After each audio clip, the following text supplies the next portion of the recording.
Seigneur, ta parole est grande, elle demeure à jamais.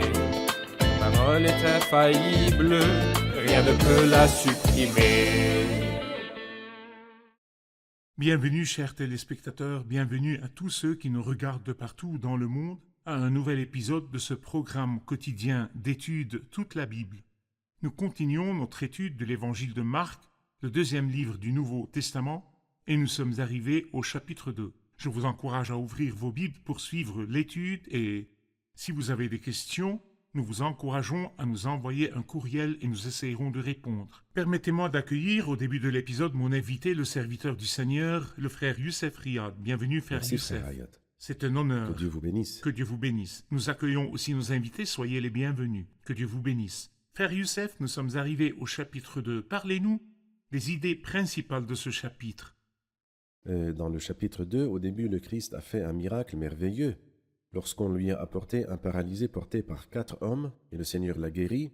Et puis nous lisons à propos de l'appel de Lévi, qui est Matthieu, l'auteur de l'évangile de Matthieu. Puis nous lisons à propos d'une question concernant le jeûne. Et finalement, à la fin de ce chapitre, les pharisiens se sont plaints concernant le fait que les disciples, en traversant les champs, ont arraché des épis et ont mangé. Merci beaucoup. Je vais lire les versets 1 à 12 et je vous poserai alors une question. Allez-y. Quelques jours après, Jésus revint à Capernaum. On apprit qu'il était à la maison. Et un si grand nombre de personnes se rassemblèrent qu'il n'y avait plus de place, pas même devant la porte. Il leur annonçait la parole. On vint lui amener un paralysé porté par 4 hommes. Comme ils ne pouvaient pas l'aborder à cause de la foule, ils découvrirent le toit au-dessus de l'endroit où il se tenait et descendirent par cette ouverture le brancard sur lequel le paralysé était couché. Voyant leur foi, Jésus dit au paralysé, « Mon enfant, tes péchés te sont pardonnés. » Il y avait là quelques spécialistes de la loi qui étaient assis et qui se disaient en eux-mêmes, « Pourquoi cet homme parle-t-il ainsi? Il blasphème. Qui peut pardonner les péchés si ce n'est Dieu seul ?» Jésus sut aussitôt dans son esprit qu'ils raisonnaient ainsi en eux-mêmes, et il leur dit, « Pourquoi raisonnez-vous ainsi dans vos cœurs? Qu'est-ce qui est le plus facile à dire au paralysé? Tes péchés sont pardonnés? Ou lève-toi, prends ton brancard et marche, afin que vous sachiez que le Fils de l'homme a sur la terre le pouvoir de pardonner les péchés? Je te l'ordonne, dit-il au paralysé. Lève-toi, prends ton brancard et retourne chez toi. Aussitôt il se leva, prit son brancard et sortit devant tout le monde, de sorte qu'ils étaient tous très étonnés et célébraient la gloire de Dieu en disant « Nous n'avons jamais rien vu de pareil ». Avant de parler de ce miracle, que dites-vous de la visite de Jésus à Capernaum? Surtout que Christ a fait plusieurs miracles à Capernaum. Quel était l'effet de ces miracles sur la ville? S'est-elle repentie? Est-elle retournée au Seigneur? A-t-elle bénéficié du ministère de Christ? Eh bien, il faut comprendre que Capernaum était la ville qui est considérée la ville ou la maison du Christ, lorsqu'il a quitté Nazareth après de mauvais incidents.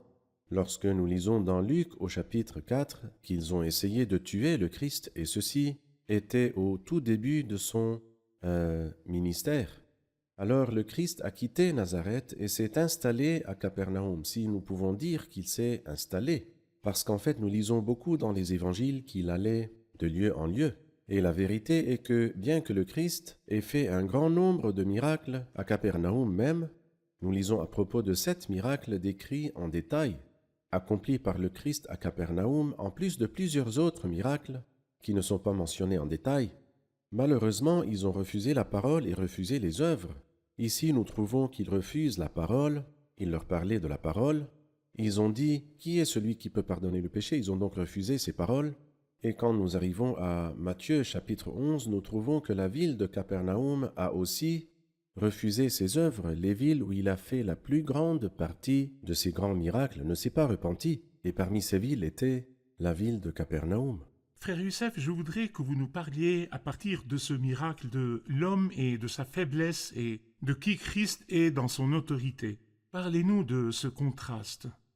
Eh bien, nous pouvons voir dans toutes les maladies un symbole de maladie spirituelle. La cécité, par exemple.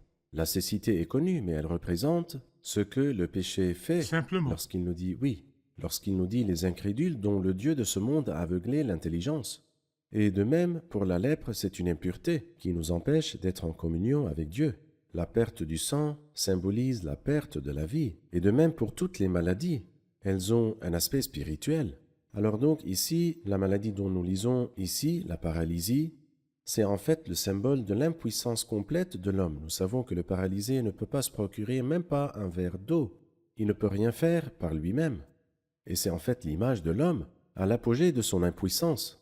Comme dans Ésaïe 64, nous sommes tous devenus comme des objets impurs et toute notre justice est pareille à un habit taché de sang. Nous sommes tous aussi fanés qu'une feuille. Et nos fautes nous emportent comme le vent.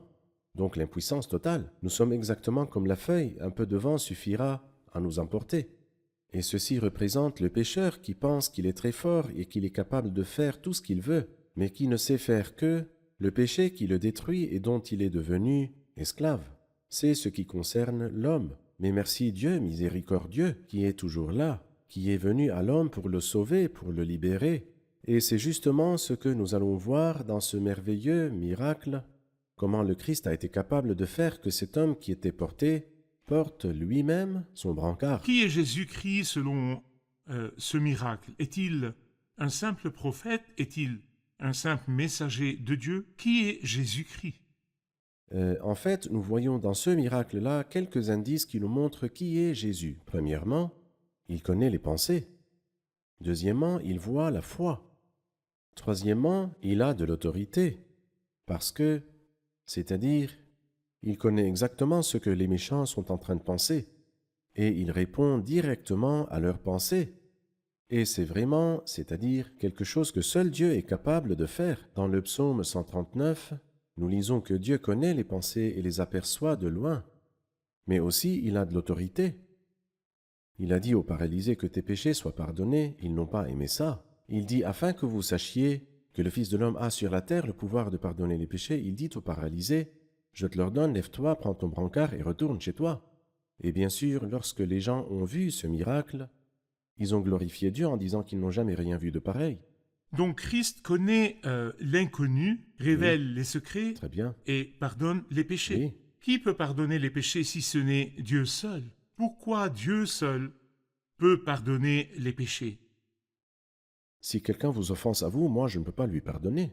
Et même si je lui pardonne, ça n'a aucune valeur.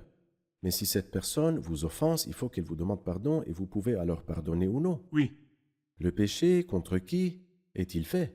Contre qui? Dieu. Contre Dieu. Lorsque David a commis un péché, il a dit dans son psaume célèbre de repentance, le psaume 51, « J'ai péché contre toi seul, j'ai fait ce qui est mal à tes yeux. » Le fils perdu, alors qu'il était dans le pays lointain, s'est dit, « Je dirai à mon père, j'ai péché contre le ciel et contre toi. » Alors donc le péché est contre Dieu, et puisque le péché est contre Dieu, alors personne d'autre que Dieu ne peut pardonner le péché. Et le fait que le Christ a pardonné les péchés ici, ceci est une preuve qu'il est lui-même Dieu. Donc ceci est l'une des œuvres d'autorité de Dieu, C'est le sûr. pardon du péché. Bien Merci, sûr. nous ferons une pause, puis nous reviendrons pour une question.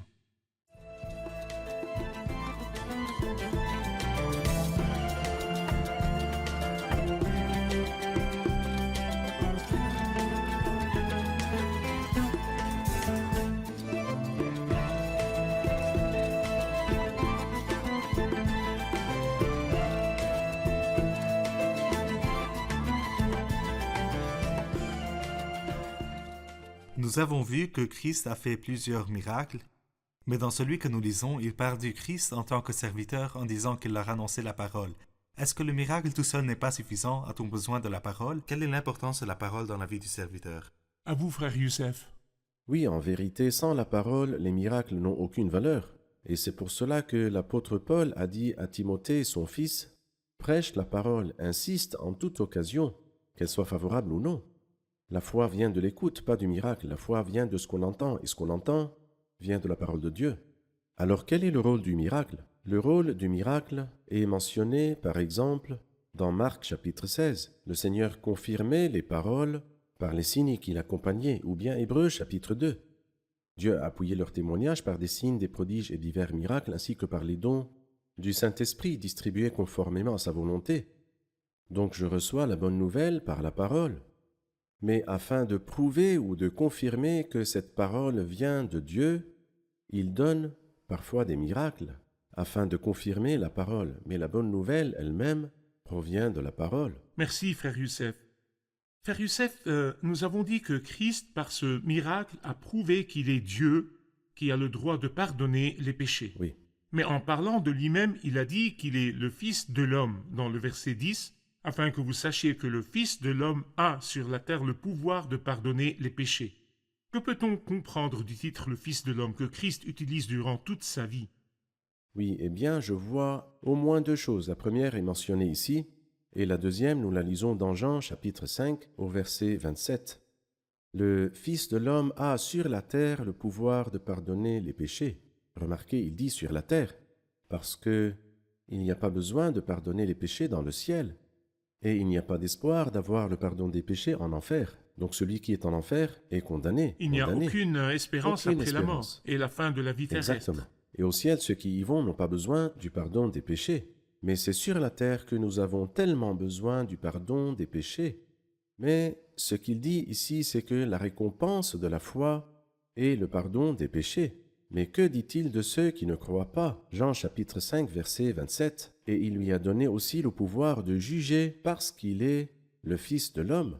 Donc en tant que Fils de Dieu, il pardonne les péchés maintenant, et en tant que Fils de l'homme aussi, il jugera l'incroyance plus tard. Merci. Bien sûr, ces 4 amis ont bien fait et bien agi. Ils ont fait preuve de Oui. leur loyauté envers leur ami et de leur confiance en Dieu. Que diriez-vous, frère Youssef, de ces 4 amis? En vérité, ces 4 amis me rappellent beaucoup de belles choses. Il y a beaucoup de groupes de 4 dans la Bible sainte, et là c'est le plus simple, 4 amis, qui ont un autre ami paralysé. Ils l'ont porté, parce qu'il ne pouvait pas marcher. Et lorsqu'ils sont arrivés à la porte de la maison, ils ont trouvé une foule. Ils n'ont pas trouvé de brèche pour y entrer. Mais ceci ne les a pas découragés, ils ont découvert le toit et l'ont descendu devant le Seigneur. Et le Seigneur Jésus, dans Capernaum, cette ville orgueilleuse, s'est rafraîchi par la foi de ces 5 hommes, les 4 qui portaient et cet homme qui était paralysé. Mais je me rappelle aussi des 4 lépreux dans 2 Rois 7 qui étaient une bénédiction pour la ville. Et je me rappelle des 4 hommes, jeunes hommes, sans défaut physique, qui étaient une bénédiction pour un empire, Dans Daniel 1. et Shadrach et Meshach et Abed-Nego. En plus, je me rappelle de 4 voyageurs, dans Actes chapitre 16, qui étaient une bénédiction pour le monde entier, qui étaient Paul et Silas, et Luc et Timothée. La communauté est très belle dans le ministère, car à travers notre communion ensemble, nous pouvons vraiment être une bénédiction pour des personnes, ou pour des villes, ou pour des empires, ou bien pour le monde entier. Et ces hommes étaient une bénédiction pour leur ami. Ils l'ont porté à Christ. C'est vrai. Et notre rôle est d'amener les esprits et les âmes à la personne de Très Christ. Les versets 13 à 17 parlent de l'invitation de Lévi. Parlez-nous de Lévi. Qui est-il? D'où vient-il? Quelle était sa profession? Quelles sont les circonstances de son invitation? Lévi est le nom hébreu de Matthieu. Matthieu est son nom grec. Et les deux sont pour la même personne, qui est l'auteur de l'évangile de Matthieu. Et il paraît qu'il était de la tribu de Lévi. Il était collecteur d'impôts. Il collectait l'argent du peuple afin de le donner aux oppresseurs. Et c'est pour cela que les collecteurs d'impôts étaient forcément méprisés, au point où leurs témoignages n'étaient pas acceptés aux tribunaux, et leurs offrandes n'étaient pas acceptées au temple, c'est-à-dire les gens avaient un regard de mépris envers eux. Ils les considéraient comme des adultères et des pécheurs. Ils étaient toujours considérés parmi ce groupe, mais le Seigneur, gloire à son nom, a traversé cette région, et en un seul mot, nous observons le roi ayant une autorité. Là où il y a la parole du roi, il y a la puissance. Il lui a dit un seul mot, « Matthieu, suis-moi ». Alors Matthieu a tout laissé et s'est levé et l'a suivi. Mais il a fait une autre chose excellente, qui n'est pas mentionnée ici, mais elle est mentionnée dans Matthieu et dans Luc. Il a fait un grand festin et il a invité beaucoup de gens à ce festin, comme s'il voulait dire que celui qui m'a sauvé peut aussi sauver mes amis. Et je pense que c'est une image merveilleuse. Moi, je suis sauvé, mais j'ai des amis qui vivaient dans le péché et je vivais avec eux. Donc celui qui m'a sauvé est capable de les sauver aussi. Il a donc fait un festin et a invité beaucoup de gens à ce festin. Et bien sûr, les pharisiens qui étaient orgueilleux ont objecté. Votre maître, pourquoi mange-t-il avec les collecteurs d'impôts et les pécheurs ?» Et la réponse du Christ était « Ce ne sont pas les bien portants qui ont besoin de médecins, mais les malades. » L'objection des pharisiens et des spécialistes de la loi sur le fait que Jésus mangeait avec les pécheurs Oui. a révélé leur cœur. Et la réponse du Christ, ce ne sont pas les bien portants qui ont besoin de médecins, mais les malades, a révélé son cœur et comment il perçoit ces gens qui ont besoin. Ces paroles immortelles, beaucoup de gens les répètent, ce ne sont pas les bien portants qui ont besoin de médecins, mais les malades. Comment Christ voyait-il les gens misérables et pauvres? Eh bien, lorsque le Christ est venu au monde, il savait que le monde ne contenait pas de gens qui étaient bons ou des gens pieux. Il savait qu'il n'y avait pas de juste, pas même un seul. Et pas seulement à cause de la plénitude de sa connaissance, pas seulement parce qu'il est Dieu et parce qu'il sait tout depuis l'éternité, mais parce qu'il a donné plusieurs chances à l'humanité pendant plusieurs milliers d'années, depuis Adam jusqu'à l'avènement du Christ, dans la plénitude des temps. Et durant ces milliers d'années, combien de personnes ont-elles réussi ce test? En vérité, personne. Donc le Christ, quand il est venu sur la terre, il savait qu'il allait rencontrer des pécheurs, mais il savait aussi qu'il était le médecin et que le monde entier, par les paroles de l'hymne, nous sommes tous des pécheurs et des malades et personne n'est innocent. Et le Christ savait cela et il a accepté volontiers sa mission. Et il n'a pas seulement guéri les malades, mais il nous dit dans le livre d'Ésaïe au chapitre 53, « C'est par ses blessures que nous sommes guéris ou c'est par ses meurtrissures que nous sommes guéris. » Les malades ont été guéris par la souffrance du Christ sur la croix. Merci, frère Youssef. Nous lirons les versets 18 à 22, puis nous ferons une pause et nous reviendrons avec une question. Les disciples de Jean et les pharisiens jeûnaient. Ils vinrent dire à Jésus, « Pourquoi les disciples de Jean et ceux des pharisiens jeûnent-ils, tandis que tes disciples ne jeûnent pas ?» Jésus leur répondit, « Les invités à la noce peuvent-ils jeûner pendant que le marié est avec eux? Aussi longtemps que le marié est avec eux, ils ne peuvent pas jeûner. Les jours viendront où le marié leur sera enlevé, et alors ils jeûneront durant ces jours-là. Personne ne coud un morceau de tissu neuf sur un vieil habit, sinon la pièce neuve ajoutée arrache une partie du vieux et la déchirure devient pire. Et personne ne met du vin nouveau dans de vieilles outres, sinon les outres éclatent, le vin coule et les outres sont perdues. Mais il faut mettre le vin nouveau dans des outres neuves. » Nous ferons une pause, puis nous reviendrons pour une question.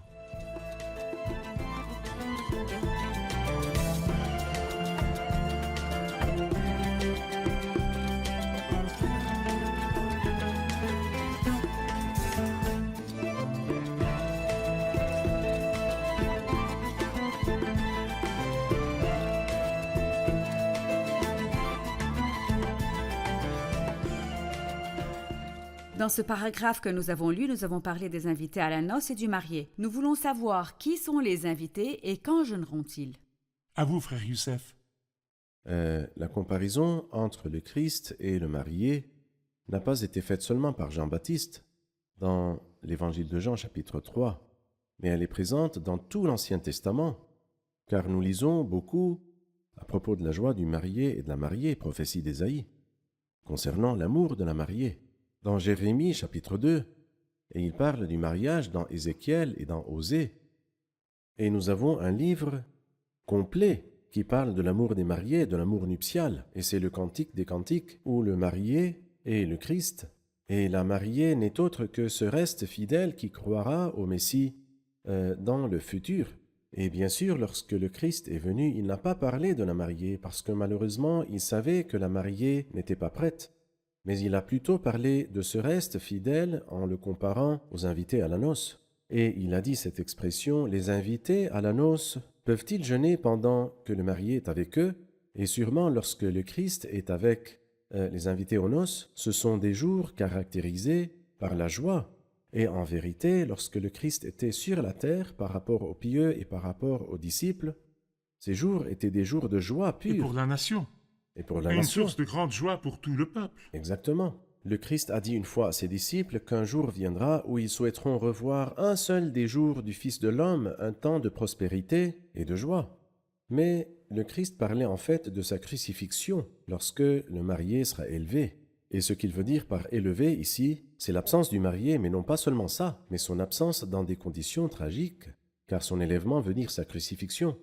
Il faut que le Fils de l'homme soit élevé, veut dire que le Fils de l'homme doit être crucifié. Le Christ mourra une mort horrible sur la croix. Quand il ressuscitera, la nation ne le verra pas, et il montera directement au ciel. Et ce n'est que à ce moment-là que les invités à la noce jeûneront. Et bien sûr, ces paroles peuvent être expliquées comme parlant du temps après l'enlèvement de l'Église, parce qu'aujourd'hui, nous avons une mission différente de celle qui a commencé quand le Christ était présent dans le corps sur la terre. La mission de l'Église qui était une mission secrète, car les gens ne connaissaient pas cette mission dans d'autres générations. Mais après l'enlèvement, les invités à la noce, qui sont le reste fidèle de cette nation et de ce peuple, souffriront dans des conditions très difficiles. Dans ces temps, apparaîtront la bête et le faux prophète, et à ce moment-là, l'Église sera extrêmement persécutée. Ils pleureront, c'est vrai, ils jeûneront, c'est sûr. Et à ce moment-là, le Christ apparaîtra pour les secourir et les sauver. Alors, la présence du Christ avec eux devrait-elle être marquée par les pleurs et la tristesse? Non, au contraire, la consolation et la Nous joie. comprenons des prophètes que le jour du grand pardon, ou durant la fête du grand pardon, il y aura beaucoup de pleurs. Cette nation reviendra et pleurera et demandera au Seigneur de venir pour les sauver. Et le Seigneur viendra et habitera parmi eux, et les pleurs se transformeront en joie. Très bien. Parfait, merci. Dans le paragraphe suivant, frère Youssef, à partir du verset 23 et jusqu'à la fin du chapitre, Christ traversait des champs de blé, et les disciples arrachaient les épis. Alors les pharisiens et les spécialistes de la loi étaient mécontents à cause de ceci, et le Seigneur leur répondit, « Nous avons besoin d'étudier cet incident. » En fait, ce que les disciples ont fait n'était pas du tout contre la loi, parce que dans le livre du Deutéronome, chapitre 23, au verset 25, il dit « Si tu entres dans les champs de blé de ton prochain, tu peux cueillir des épis avec la main, mais n'agite pas la faucille sur les blés de ton prochain, et tu n'en prendras pas sur toi. » Donc ce que les disciples ont fait, c'est qu'ils ont arraché les épis, et ils ont mangé, parce qu'ils avaient faim. Le problème n'était pas qu'ils ont mangé dans le champ, mais qu'ils l'ont fait le jour du sabbat. Et les pharisiens étaient stricts concernant le sabbat, très stricts. Le sabbat devrait être un jour de repos. Ils l'ont transformé en un jour de restriction qui enchaîne l'homme. C'est la religion. La religion, c'est de rendre difficile tout ce qui est facile. C'est la religion, seulement pour satisfaire l'arrogance personnelle devant les autres gens. Mais la vérité en est différente. Donc, l'objection des pharisiens était « Pourquoi tes disciples font-ils ce qui n'est pas permis pendant le sabbat ?» Ils considéraient que prendre le blé, c'est comme moissonner. Et c'est comme s'ils avaient utilisé la faucille. Alors, moissonner ou bien utiliser la faucille sont tous les deux interdits le jour du sabbat. Mais les disciples n'ont pas moissonné ni utilisé la faucille. Ils mangeaient simplement parce qu'ils avaient faim. Mais voici la façon dont les pharisiens qui ont les pensées sombres pensent. Quelle était la réponse de Christ? Qu'a-t-il dit? Alors il leur a parlé d'un événement qui s'est passé avec le roi David. Lorsqu'il a eu faim, lui et ses compagnons, et il est entré dans la maison de Dieu, et il a mangé les pains consacrés. Et bien sûr cela n'était pas permis pour David. Alors pourquoi le Seigneur parle-t-il de cela avec une connotation positive et non pas négative? Parce que le roi, l'espérance du peuple, était sur le point de mourir de faim. Alors, est-ce qu'on s'attend à ce que l'espérance de la nation meure juste pour respecter une certaine loi? La corruption du système établi par Saul et de celui établi par les prêtres et les pharisiens et les spécialistes de la loi a forcé le roi David durant son temps et a aussi forcé les pauvres disciples durant leur temps à faire justement ceci. Et le Christ ne s'est pas opposé ni aux actions de David en son temps, ni aux actions de ses pauvres disciples en leur temps. Oui. Quel est votre commentaire sur ce que Christ dit dans le verset 28? Le Fils de l'homme est le Seigneur même du sabbat. À qui appartient le sabbat et qui est Christ selon ce verset? Eh bien, lorsque nous lisons Exode chapitre 31, il dit « L'Éternel dit, vous observerez bien mes sabbats. » Et le Christ vient pour dire que le Fils de l'homme est le Seigneur du sabbat aussi. Voilà encore une fois, il mentionne le terme Fils de l'homme et il indique que le Fils de l'homme n'est pas simplement un homme quelconque, mais Fils de l'homme est un titre divin. Parce que d'après le livre de Daniel au chapitre 7, toutes les tribus, les nations, les langues et les pays serviront ce Fils de l'homme. Et ceci indique que cette personne, ce Fils de l'homme, est en même temps le Fils de Dieu. Une dernière question dans cet épisode, je sais que nous n'avons plus beaucoup de temps. Dans Marc 2, il dit à l'époque du grand prêtre Abiatar, le prêtre Abiatar. Mais en lisant 1 Samuel 21, il dit vers le prêtre Achimélec. L'incident de David a-t-il eu lieu durant le temps d'Abiatar ou d'Achimélec? En fait, l'incident a eu lieu à l'époque d'Abiatar. En ce temps-là, il n'était pas le grand prêtre. Achimélec était le grand prêtre, et il était mort à cause de cet incident même. Et durant la période du règne de David, c'était Abiatar le grand prêtre. Donc pas de contradiction, parce que cet incident a eu lieu alors que Abiatar était le grand prêtre durant toute la période du règne de David, tandis que Achimélec, fils d'Aïja, a été tué par Saul, le roi méchant, et c'était suite aux événements de ce chapitre-là. Merci frère Youssef, nous sommes arrivés à la fin de l'épisode, nous allons le réviser avec nos invités. Qu'avons-nous appris aujourd'hui? Nous avons vu dans la guérison du paralysé que Christ connaît les pensées et voit la foi. Il a l'autorité de pardonner les péchés.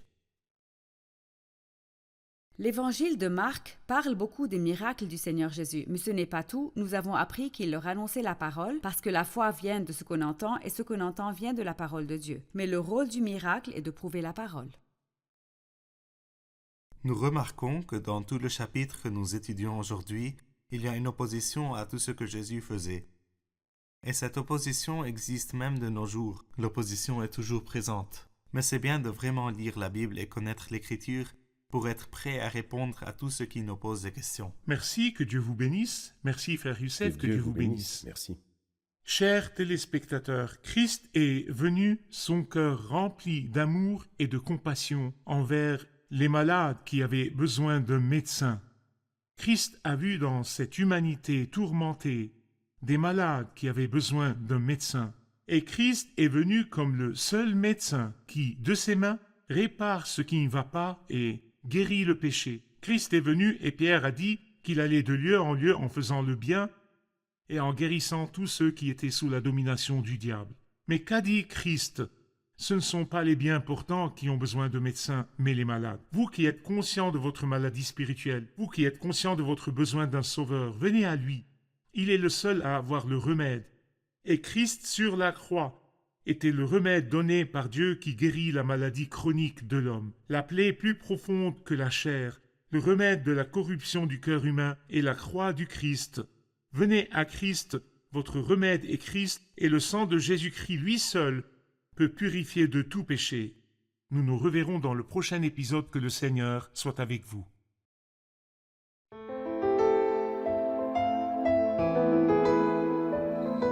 Seigneur, ta parole est grande, elle demeure à jamais. Ta parole est infaillible, rien ne peut la supprimer.